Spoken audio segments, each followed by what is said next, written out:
उत्तर प्रदेश के मुरादाबाद जनपद से एक ऐसी घटना सामने आई है जिसने समाज में दहेज जैसी कुप्रथा की जड़ें कितनी गहरी हैं, ये एक बार फिर उजागर कर दिया है।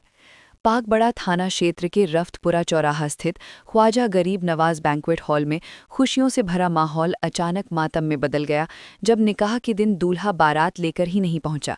वजह थी दहेज की अतिरिक्त मांग पूरी न होना। मामला ग्रामपुरी थाना मैनाठेर की गुलबशा का है, जिसका रिश्ता करीब 1.5 साल पहले खौरी निवासी बिन्यामीन के साथ तय हुआ था। दोनों परिवारों के बीच रिश्ते को लेकर सभी रस्में समय समय पर पूरी की गई और 22 अप्रैल को निकाह की तारीख तय हुई थी। दुल्हन पक्ष ने इस दिन को खास बनाने के लिए कोई कसर नहीं छोड़ी थी। करीब 1500 मेहमानों के लिए भव्य भोजन व्यवस्था, साज सज्जा और अन्य तैयारियों पर लाखों रुपए खर्च किए गए थे। परिवार का आरोप है कि वे पहले ही सगाई और अन्य कार्यक्रमों में करीब 15 लाख रुपए खर्च कर चुके थे। इसके बावजूद लड़के पक्ष की मांगें लगातार बढ़ती चली गई। निकाह से ठीक पहले दूल्हे और उसके परिवार ने अचानक 15 लाख रुपए नकद, बहनों के लिए 10 सोने की अंगूठियां और भाइयों के लिए 3 सोने की चेन की नई मांग रख दी। इस अप्रत्याशित मांग ने दुल्हन पक्ष को पूरी तरह से झकझोर दिया। बताया गया कि 20 अप्रैल को इस विवाद को लेकर पुलिस चौकी में पंचायत भी हुई थी।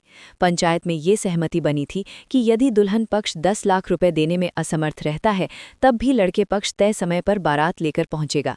लेकिन ये समझौता भी बेअसर साबित हुआ। निकाह के दिन दोपहर तक बारात का इंतजार होता रहा, लेकिन जब कोई सूचना नहीं मिली तो परिवार की चिंता गुस्से और मायूसी में बदल गई। दुल्हन गुलबशा और उसकी मां हाजिरा बेगम ने भावुक होकर बताया कि 1.5 साल से चले आ रहे रिश्ते के बावजूद अंतिम समय पर इतनी बड़ी रकम और जेवरात की मांग करना सरासर अन्याय है। उन्होंने कहा कि ये केवल एक शादी का टूटना नहीं, बल्कि उनके सम्मान और भरोसे का भी टूटना है। जिला पंचायत सदस्य राबुल पाशा ने भी इस घटना पर नाराजगी जताई है। उन्होंने बताया कि बारात में करीब 1000 लोगों के आने की उम्मीद थी और उसी हिसाब से सभी इंतजाम किए गए थे। लड़के पक्ष ने पहले भरोसा दिलाया था कि यदि पैसे नहीं भी मिलते हैं तो वे बारात लेकर जरूर आएंगे, लेकिन निकाह के दिन उन्होंने फ़ोन पर साफ कह दिया कि वे नहीं आ रहे हैं। बारात न आने की खबर मिलते ही बैंक्वेट हॉल में सन्नाटा पसर गया। जहां कुछ देर पहले तक शहनाइयों की गूंज थी, वहां अब मातम का माहौल बन गया। दुल्हन निकाह के जोड़े में सजी इंतजार करती रही, लेकिन हर गुजरते पल के साथ उसकी उम्मीदें टूटती चली गई। ये दृश्य वहां मौजूद हर व्यक्ति को भावुक कर गया। इस घटना के बाद दुल्हन पक्ष ने कानूनी कार्रवाई का रास्ता चुना है। परिवार ने पाकबड़ा थाना और संबंधित पुलिस चौकी में दूल्हे बिन्यामीन और उसके परिजनों के खिलाफ लिखित शिकायत दी है। उनका कहना है कि इस मामले में सख्त कार्रवाई होनी चाहिए ताकि भविष्य में कोई और बेटी इस तरह के अन्याय का शिकार न बने। पुलिस ने मामले को गंभीरता से लेते हुए जांच शुरू कर दी है। पंचायत में मौजूद गवाहों के बयान दर्ज किए जा रहे हैं और दोनों पक्षों से पूछताछ की जा रही है। अधिकारियों का कहना है कि जांच के आधार पर उचित कानूनी कार्रवाई की जाएगी। ये घटना न केवल एक परिवार की त्रासदी है, बल्कि समाज के लिए भी एक गंभीर चेतावनी है। दहेज की कुप्रथा आज भी कई परिवारों की खुशियों को निगल रही है। जरूरत है कि ऐसे मामलों में सख्त कार्रवाई हो और समाज भी इस बुराई के खिलाफ एकजुट होकर खड़ा हो, ताकि बेटियों के सपनों को इस तरह कुचला न जा सके। क्या नाम है तुम्हारा? गुलाब गुलाब शाह, आज आपकी बारात आनी थी, क्यों नहीं आई? लड़के वाले डिमांड कर रहे थे। थोड़ा तेज बोलो। डिमांड कर रहे थे लड़के वाले 15 लाख अच्छा, फिर? और 10 बहनों के लिए अंगूठी, 3 भाइयों के लिए चैन सोने की। हमसे डिमांड पूरी नहीं कराते हैं।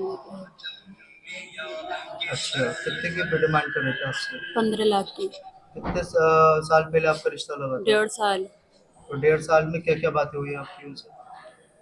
बात तो बहुत सारी हो गई। तो आप बारात क्यों नहीं लेके आ रहे हो? क्या नाम है लड़के का? उनकी डिमांड पूरी नहीं हुई। बिन्यामीन। हैं? बिन्यामीन कहाँ के हैं? कोरी के। अच्छा, इसको लेकर कोई फैसला या पंचायत भी हुई थी कोर्ट में? नहीं। जी, क्या नाम है आपका? मेरा नाम राबुल पाशा है। आप यहाँ पर कौन है? मैं जिला पंचायत सदस्य हूँ। आज यहाँ आपके यहाँ एक बारात आनी थी, जी, कहाँ से आनी थी और क्यों नहीं आ पाई? ये ग्राम पूरी है, थाना मैनाठेर पड़ता है। और बारात में उन्होंने बारात इसलिए नहीं, वो 15 लाख रुपए की और डिमांड कर रहे थे। इन पे भी इतनी व्यवस्था नहीं है, क्योंकि ये 15 लाख रुपए पहले ही मंगनी में, दान दहेज में खर्च कर चुके हैं। अब जो इनसे बनता वो करते, लेकिन उसने क्या बारात वालों ने ये डिमांड रखी थी कि हमें एक दिन पहले जो है तुम्हें 15 लाख रुपए और अदा करने हैं। तो इन्होंने उनको वैसे ही आश्वासन दे दिया था कि भाई 2-4 लाख और कर देंगे, 15 लाख रुपए तो हम खर्च कर चुके थे। अच्छा।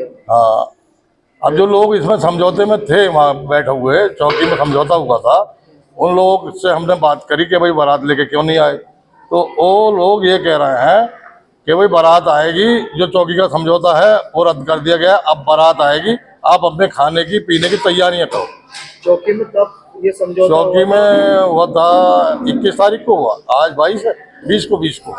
हाँ, फिर तो 20 वाला समझौता उन्होंने रद्द कर दिया। उसमें ये हुआ था जो लड़की पक्ष के खर्च हुए थे 15 लाख रुपए पहले रिश्ता करने में, कि उसमें 10 लाख रुपए समझौता हुआ था। वो 10 लाख रुपए या तो हम 22 तारीख की सुबह तक आपको जो है 10 बजे तक दे देंगे, और नहीं दे पाए तो बारात लेके आएंगे। ठीक है। तब वो ना तो 10 लाख रुपए पहुंचाए। अब हमने उनसे बात करी, जो लोग उस समझौते में थे उस पक्ष के, उन्होंने कहा भाई बारात ही लेके आ रहे हैं, पैसे नहीं आ रहा है। अब बारात का वेट कर 2 बजे तक है। अब हम उनसे फिर बात करी, सुबह से वो कह रहे हैं 1 घंटे का समय, तो 1 घंटे का समय। अब उन्होंने लास्ट में कह दिया कि जी वो ना बारात ला रहे ना वो आ रहे, और यहाँ तक वो लोग कह रहे हैं अब आप जो कि कार्रवाई करनी चाहें वो करें। अब आप क्या चाहते हैं? हम तो यही चाहते हैं, या पुलिस प्रशासन हमारा सहयोग करे, और जो हमारा जो है बारात का दिन रखा हुआ है, पुलिस की सहायता से हमारी लड़की का निकाह कराया जाए। कितने लोगों का खाने का इंतजाम कर रखा है? कितना? खाने का 1500 लोगों का इंतजाम है। उन्होंने 1000 आदमी अपने बताए थे कि हमारी तरफ से आएंगे। 500 आदमी का तो देखो, किसी के यहाँ बारात आती है तो वो अपना भी करता है। अब इंतजाम तो सब 1500 आदमियों का है। क्या नाम है तुम्हारा? हाजरा। अच्छा, आज आपकी बेटी दुल्हन बने बैठी है, क्या हुआ, बारात क्यों नहीं आई? बारात 15 लाख रुपए 3 दिन पहले मांग रहे। अच्छा, कौन लोग मांग रहे थे? लड़का और लड़के का क्या नाम था? बेनियामीन। तो क्या कह दिया आपने? तो 15 लाख रुपए मांग रहे हैं। लड़की है 10 अंगूठी और 3 चैन है लड़कों के ताई। 3 भाई हैं वो। तो बारात क्यों नहीं आई अब? मांग हमसे पूरी नहीं हुई उसकी, इस माल बारात नहीं लाए। अब क्या करना है आपको? आपकी लड़की दुल्हन बने बैठी अब है। आपकी लड़की दुल्हन मंडी में बैठी है, अब क्या करना है आपको? क्या करना, उसने बुलाओ है कोई। तो आपने कानूनी कोई कार्रवाई करी नहीं उनके खिलाफ? अभी कुछ भी ना कीजिए।